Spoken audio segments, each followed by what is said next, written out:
Whoa! Look at that! This is a big fish. You know, size is never the true measure of a gem. And this perfectly describes how a wealth of anglers feel about one panfish found in waters across much of North America.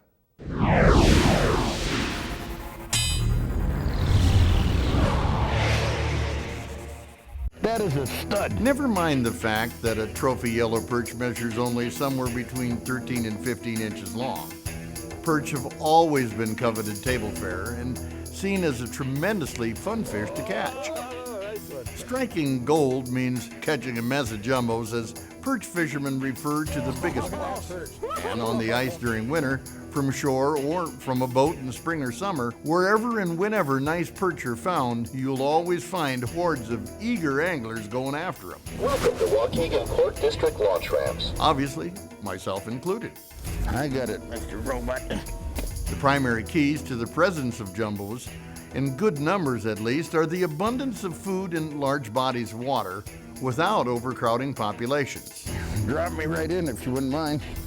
And for these reasons, Lake Michigan is among perch fishing's finest. I think the rubber boat's pretty slick. It's really hands-free. It is. When it's set up for your particular boat, you just back it off, push the fob, it releases, and you go. You come to load, you just drive up, and automatically latches, push the thing, and it loads you.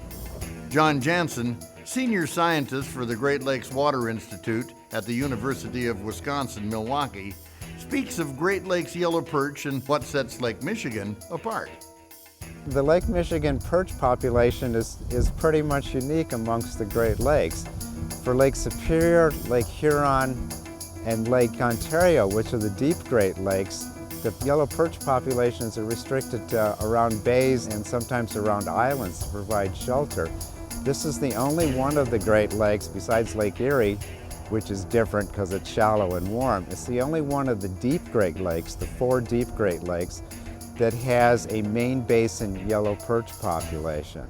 Lake Michigan perch populations have experienced major ups and downs in recent history, and unquestionably, the peak was in the pre-1960s when anglers crowded around the piers surrounding the lake. In that era, perch thrived on a vast resource of emerald shiners, which migrated into shallow waters to spawn. Commercial fishing also boomed, and fresh-caught perch were served everywhere around Lake Michigan. Veer yourself a little bit to the north, babe. Pretty soft bottom out here. It'll mix. It'll be between mud and a little bit of pebble rock. Most of the time you'll find them in the mud. The first big collapse of the yellow perch happened in the 1960s with the massive expansion of the invasive alewife. If you find a pot of them, just mark a spot in your GPS. When the salmon got stocked in the mid-60s, the alewife population started going down so that there were not so many alewives anymore, and we got a spike in the number of yellow perch in Lake Michigan during the 1980s. Yeah, there's some stuff down there. Basically 2 year classes, and those year classes sustained a pretty good perch fishery until the mid-90s. I think we're going to want to drift for a little while. We want to drift through them until we find a pod, more or less. And then once you come across that pod, then drop the bow mount and stay on top of them. We got a collapse in the mid-90s, and the mechanism behind that depends upon who you talk to. Some people will say that they were overfished, including overfishing by a commercial fishery. It's almost a perfect amount of wind. The other thing that happened was that in 1991, the zebra mussels, which had started to invade just a couple of years before, became extremely abundant, and the whole lake dynamics changed dramatically. Well, this feels like mud here. Which means that the food for baby perch, which is small zooplankton, declined dramatically. And the lake's never been the same since. Wind just stay like this. It'd be perfect. The numbers are still low, even though we haven't had a commercial fishery for about 15 years. So I would suspect that there is an effect of the zebra mussels. But it's an interesting effect. We don't have so many, they grow big. My favorite way to fish is when you're doing something like this and you got to focus to feel that bite. Yep. There's good ones on the bottom. There we are. Ooh, this one feels good, man. Might be this light rod with the no stretch line, but it feels pretty darn nice. Hit a waypoint maybe on the Yeah, I got it. the ramps back there. There you go. See how much longer and thinner these are than the typical inland lake perch? And they're not near as yellow gold either. And we're on the board. Oh, get ready. There's got to be a hungry one in there. There is. Come on, be bigger. It's a better one. There you go. There's a nice perch. Look at the size of that puppy. I got a big hand, and that is a far bigger perch than my hand is, which means yippee. Generally, perch, at least catching size, is going to be about 4 inches to up to maybe 15 or 16 inches. There we go. That's a good one. If we don't have a waypoint marked here, mark one. I did it. People will get 15 to 16 inches in Lake Michigan. Good one? Very nice. Yes. It's probably easier to get a perch that size in Lake Michigan than in most inland lakes. Oh, you dog. He fell off and you still caught him? Still got him. Good job. If you want to catch a lunker yellow perch, I'd suggest you go here. Lunker meaning a 15 or 16 incher. That's good eats right there. There's no real good answer to the question of why they'd get bigger. There we are. This is a pretty nice one. The size of perch that you get in any situation depends on the food supply and crowdings. Come on, 16 incher. So perch in inland lakes quite often overcrowd and they will stunt and never get quite big. It's not 16, but that's a toad. That's a big one. Look at the size of this perch, would you? I mean, that's a beautiful, beautiful perch. The size of perch in Lake Michigan also depends upon the current population size. There we go. Oh, that's a good one. Oh, that's got a nice bend to it. So if it's crowded, meaning that people catch a lot of them, they tend to be small. When they're scarce, they tend to be large. Oh, yeah. That's a toad. Meaning that basically there's more food to go around. Ooh, man, look at that thing. That's a perch, huh? That's perch. You ever get a day out here where it's calm? Flat calm? Yeah. Absolutely. Yeah. And you can sit on top of these things with a jig? Yeah, we can sit on them with a jig or a tandem, crappie rig style 2-hook harness. But with the wind today, because we're on a constant move, the Lindy rig style works the best. See by the bend in the pole here, I got a real light action. This is a 6.5-foot light action St. Croix. It's basically a Lindy rig. It's a sliding sinker and a tiny number 8 hook and little fathead minnow. That wind is pushing us a little bit better now, going through it quicker. So how long does this perch might usually go here? It started off about the first week in April. Typically that's when it starts. You'll get a solid 6 weeks out of it. See, they'll eventually move out of this deep water and they'll come in on the reefs and on some of the inshore structure. Then they'll spawn out and they'll stay inshore for a good majority of the summer. The yellow perch in Lake Michigan around here are generally spawning at the end of May, maybe into early June. Holy buckets. If this is a perch, guys. That's later than you get in inland lakes because the lake warms up more slowly than in inland lakes. This is my mounter if this is a perch. Oh yeah, look at that. It takes a week or so for the eggs to hatch. That is Mr. Perch. They sit on the bottom for a week. They're sitting in a gelatinous coat that has, it's a big mass of eggs, which is actually noxious, so nothing actually eats it. So the eggs are pretty safe in there. You can watch the rod tip here, and you can see when I'm bumping bottom. Just trying to keep it close to the bottom. The babies will then swim up close to the surface, and during that time, their position in Lake Michigan is totally at the whim of lake currents, and they tend to drift offshore. The Lindy rig style works the best when Absolutely, when you got this kind of stuff. They are offshore for, as far as we can tell, anywhere from about 2 months to 3 months, maybe even longer. Here it's a matter of just doing exactly what we're doing, controlling the boat as very best we can to give us the right speed and right track. Generally, we start finding them along the shore in August. They're about 2 inches long. They transition at that time from feeding on zooplankton to feeding on benthos, and at that point they start growing much faster. There we are. Usually yellow perch will transition to feeding on other fish or on crayfish at about 4 inches long or so. Actually closer to 6 inches is typical. Another nice fish, not near as big as that last one, but here we go. Another one. Now we're into him. And that generally takes them about 2 or 3 years to get to the point where they start feeding on fish and crayfish. Is he pulling drag? He's pulling drag. That's what you want. A perch who's got the ability to pull drag. Then the growth depends upon how crowded the situation is. Wow. So again, your 15, 16-inch perch is going to be about a decade old or so. Whoa! That's a good one there, man. That's a tank. Nice.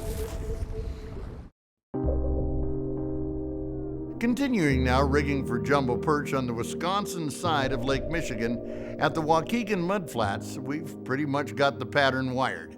Ooh. Good one? So all that's really left to do is keep making controlled drifts over scattered schools of pre-spawn perch and enjoy the catching part of the equation. Look at the size of this, would you? That's a big dog. Nice. Yeah. Here's another one.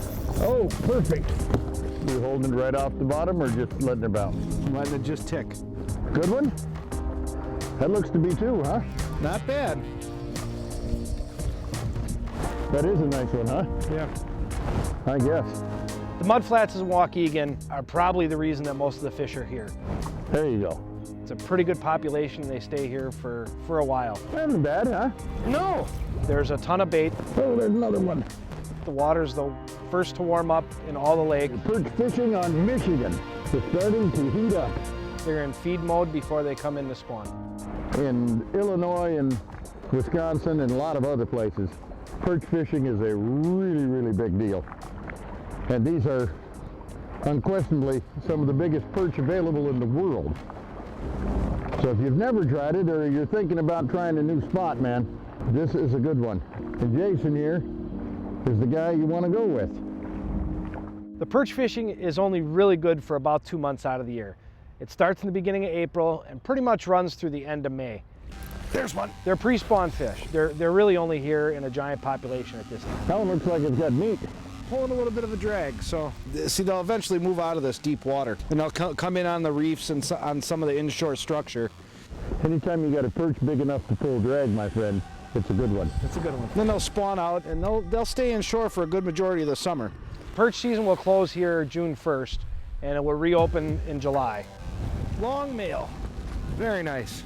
And when it reopens in July, it becomes basically a nearshore fishery at that point. See that rod tip flex like that?